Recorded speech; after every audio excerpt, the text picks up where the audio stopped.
খুলনায় বিদেশি কোম্পানির নামে নকল ঔষধ বিক্রির দায়ে লাজ ফার্মা রয়্যাল মোড় শাখাকে ৫ লাখ টাকা জরিমানা করেছে ভোক্তা অধিকার সংরক্ষণ অধিদপ্তর। সোমবার বিকেলে ওই শাখায় অভিযান চালিয়ে অনুমোদনহীন কয়েকটি কার্টুন ওষুধ জব্দ করা হয়। উপপরিচালক মোহাম্মদ সেলিম জানান, মে মাসে চর্মরোগের জন্য ইচিং রিলিফ লোশন নামে একটি অয়েন্টমেন্ট বিদেশি পণ্য হিসেবে বিক্রি করা হয়েছিল। পরে অনুসন্ধানে দেখা যায় এটি বাংলাদেশের ঝিনাইদহের অ্যাডোরাবেলা হেলথ কেয়ারের তৈরি, যা মার্কেটে বিক্রির জন্য অনুমোদিত নয়। তিনি বলেন, এ ধরনের কার্যকলাপ ভোক্তা প্রতারণা এবং আইন লঙ্ঘন, তাই শাখাটিকে ৫ লাখ টাকা জরিমানা করা হয়েছে।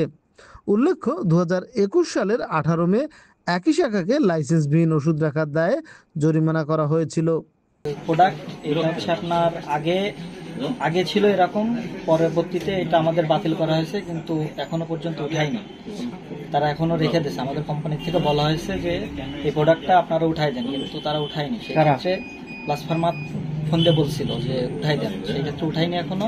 না উঠাইলে এখন হচ্ছে আমরা নতুন করে আপডেট প্রোডাক্ট বের করছি, এই নাম একই কিন্তু বাংলাদেশের তৈরি বিএসটিআর, এটা আগের প্রোডাক্ট ছিল। আমরা কয় মাস যাবত এটা অফ রাখছি। অভিযোগ পাওয়ার পর আমরা এই লাজ ফার্মাকে আমরা নোটিশ করি এবং তারা এই নকল ঔষধ তাদের কাছে কারা সাপ্লাই করে দিয়েছে তারা এটা আমাদেরকে জানাবে এবং তারা এটা ধরবে। এই প্রেক্ষিতে আজকে তারা আমাদেরকে জানায় যে যারা তাদের কাছে এই নকল এবং ভেজাল ঔষধ যারা সরবরাহ করে তারা তাদের এখানে আসছে।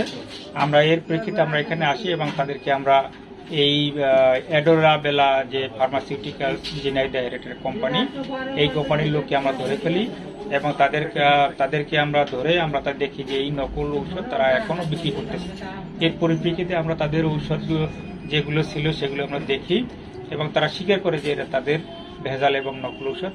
আমরা এর প্রেক্ষিতে আমরা ভোক্তা অধিকার আইনে বিভিন্ন ধারায় আমরা তাদেরকে ৫ লাখ টাকা জরিমানা আরোপ করেছি। তারা জরিমানার টাকা পরিশোধ করেছে। আমরা